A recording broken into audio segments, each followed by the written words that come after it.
চাই জবাব দাও। বিজেপির জঘন্য ঘৃণ্য ঘটনার প্রতিবাদে সর্বস্তরের গণতন্ত্র প্রিয় মানুষ এক হও।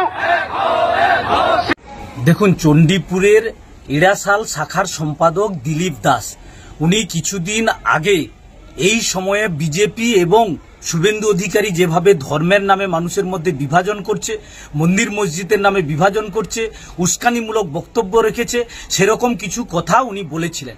সেই কথার পরিপ্রেক্ষিতে ওই এলাকার বিজেপির কিছু দুষ্কৃতী বাহিনী তারা দিলীপ দাসের উপর আক্রমণ করে এবং সেই আক্রমণের পর দিলীপ দাস এফআইআর করেন এবং কেনই এফআইআর করবে, কেনই লাল ঝান্ডা করবে, তার জন্য পুনরায় দিলীপ দাসের উপর আক্রমণ করা হয়, তাকে রক্তাক্ত করা হয় এবং তার পরিবারের উপর আক্রমণ করা হয় এবং তাকে এখনো পর্যন্ত জেলা হসপিটালে ভর্তি করে রাখা হয়েছে।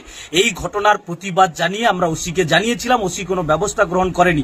তাই আমাদের নির্দিষ্ট দাবি, দ্রুততার সঙ্গে বিজেপির ওই দুষ্কৃতী বাহিনী যারা দিলীপ দাসের উপর আক্রমণ করেছে তাদেরকে গ্রেপ্তার করতে হবে, দৃষ্টান্তমূলক শাস্তি দিতে হবে। আর যদি না দেন তাহলে আগামী দিনে বৃহত্তর আন্দোলন হবে, গোটা চণ্ডীপুর অবরুদ্ধ হবে। তার জন্য পুলিশ প্রশাসন এবং থানার ওই ওসি উনি দায়ী থাকবেন। আপনাদের কাছে আজকের একটাই অনুরোধ থাকবে, আজকের যেই ভিডিওটা বানাচ্ছি ভিডিওটা পুরোটা দেখবেন। ভিডিওটা দেখলে আপনারা বুঝতে পারবেন বামেদের উত্থান কিভাবে ঘটছে, সিপিআইএম এর উত্থান কিভাবে ঘটছে। আর যত সিপিআইএম এর উত্থান ঘটছে সিপিআইএম এর উপরে আক্রমণ বাড়ছে। তবে বামেরা হাত গুটিয়ে বসে নেই। যখন বিজেপির পঞ্চায়েত সদস্য সিপিআইএম কর্মীর ওপরে হামলা চালাচ্ছে, সিপিআইএম এর শাখা সম্পাদকের ওপরে হামলা চালাচ্ছে, তখন কিন্তু সিপিআইএম হাত গুটিয়ে বসে নেই। সিপিআইএম এবং বিজেপির সংঘর্ষ আমরা দেখতে পাচ্ছি। এবং অন্যদিকেও আমরা মেদিনীপুরে কিছুদিন আগে দেখেছিলাম, মেদিনীপুরের সমবায় ব্যাংকের নির্বাচনকে ঘিরে মনোনয়নপত্র জমা দিতে বাধা দিচ্ছিল বামেদের, বাম সংগঠনগুলোকে বাধা দিচ্ছিল। আপনারা জানেন সেই দিন আর মনোনয়নপত্র জমা দেওয়া হয়নি। যেভাবে গুন্ডা বাহিনীরা তেড়ে এসেছিল, সিপিআইএম এর ওপরে হামলা চালিয়েছিল, শোনা যাচ্ছে গাড়ি করে নাকি ভাড়া করে আনা হয়েছিল যাতে সিপিআইএম এর প্রার্থীরা মনোনয়নপত্র জমা দিতে না পারে। আপনারা দেখেছেন রাস্তায় ফেলে কিভাবে মারা হয়েছে। সেভাবে হয়তো প্রতিরোধ গড়ে তুলতে পারিনি, কিন্তু পুলিশ দাঁড়িয়ে দাঁড়িয়ে মজা দেখছিল সেদিনকে। কিন্তু তারপরে কি হলো, বামেরা আইনি পথে গেল এবং এর বিরুদ্ধে গর্জে উঠেছে, রাস্তায় নেমেছে, প্রতিবাদ জানাচ্ছে। আর তৃণমূলের গুন্ডা বাহিনীরা তখন কোণঠাসা হয়েছে। কোর্ট কি পারমিশন দিল? মনোনয়নপত্র জমা দেওয়ার দিন বাড়াতে হবে। আর এখানেই বামপন্থীদের জয়।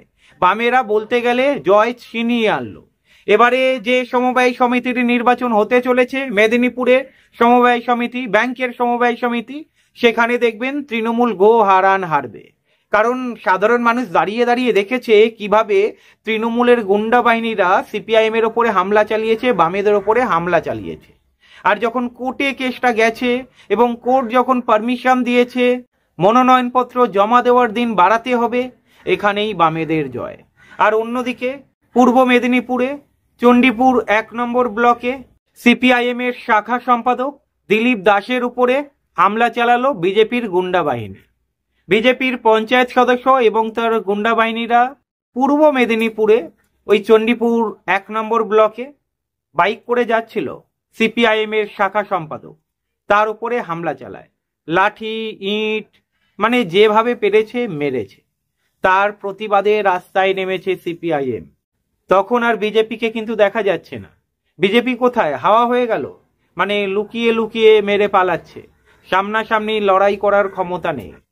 অ্যাকচুয়ালি এই পূর্ব মেদিনীপুর, পশ্চিম মেদিনীপুর, মেদিনীপুর বিভিন্ন জায়গায় যে সিপিআইএম এর শক্তি বাড়ছে, বামেরা যেভাবে আন্দোলন গড়ে তুলছে, ব্যারিকেড গড়ে তুলছে, মীনাক্ষী যাচ্ছে একবার, কলতান যাচ্ছে একবার, মোহাম্মদ সেলিম যাচ্ছেন একবার, সুজন চক্রবর্তী যাচ্ছেন একবার, বারে বারে মিটিং করছে, সভা করছে, বাড়ি বাড়ি যাচ্ছে, সদস্যপদ সংগ্রহ চলছে।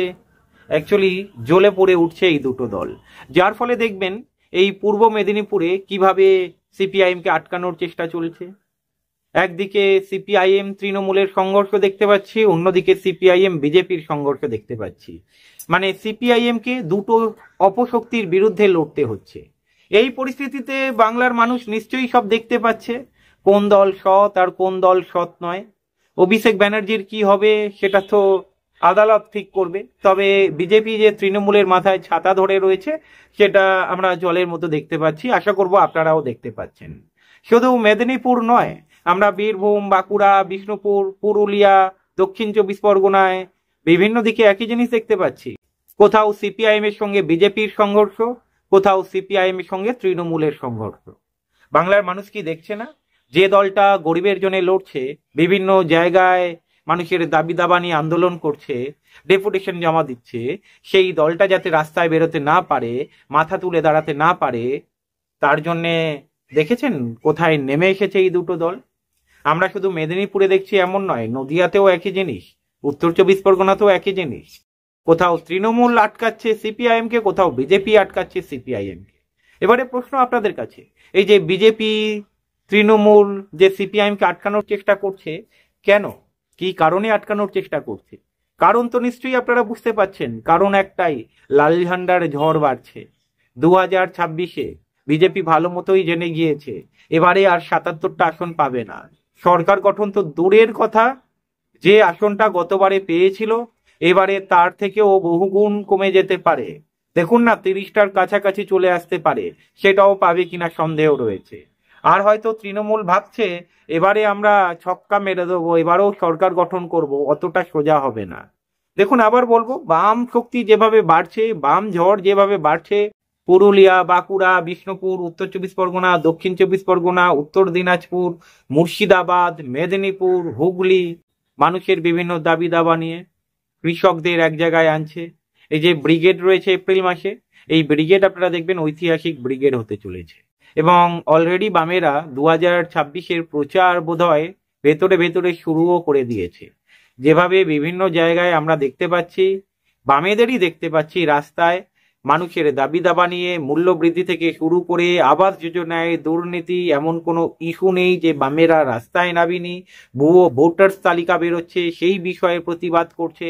তাই হয়তো বামেদের প্রতিবাদের সুর যতটা বাড়ছে, সেইভাবেই হয়তো বিজেপি তৃণমূল প্ল্যান করে এই সিপিআইএম কে আটকানোর চেষ্টা করছে। তবে এই সিপিআইএম কে আটকানো বৃথা। এই সিপিআইএম গরিবের পার্টি, মানুষের পার্টি, এবং মানুষ ডিসাইড করবে কি হবে আগামী দিনে। তবে এটুকু বলতে পারি, লালেদের ভয় পাচ্ছে, বামেদের ভয় পাচ্ছে। ভয় না পেলে কিভাবে বামেদের উপরে আক্রমণ করে, সিপিআইএম এর উপরে আক্রমণ করে। মেদিনীপুরে একটা সাধারণ সমবায় সমিতি নির্বাচন হচ্ছে, সেখানেও আটকে দিচ্ছে, মনোনয়নপত্র জমা দিতে দেবে না। হলো তো, এবারে কোর্টে যাও, কোর্ট পারমিশন দিয়ে দিয়েছে, মনোনয়নপত্র জমা দেওয়ার দিন বাড়াতে হবে। এবারে লেট হেলা। সিপিআইএম জেগে উঠেছে, ওই যে সমবায় সমিতি নির্বাচন হবে, আপনাদেরকে বলে রাখলাম, সেই জয় আপনারা দেখতে চলেছেন। ভালো থাকবেন।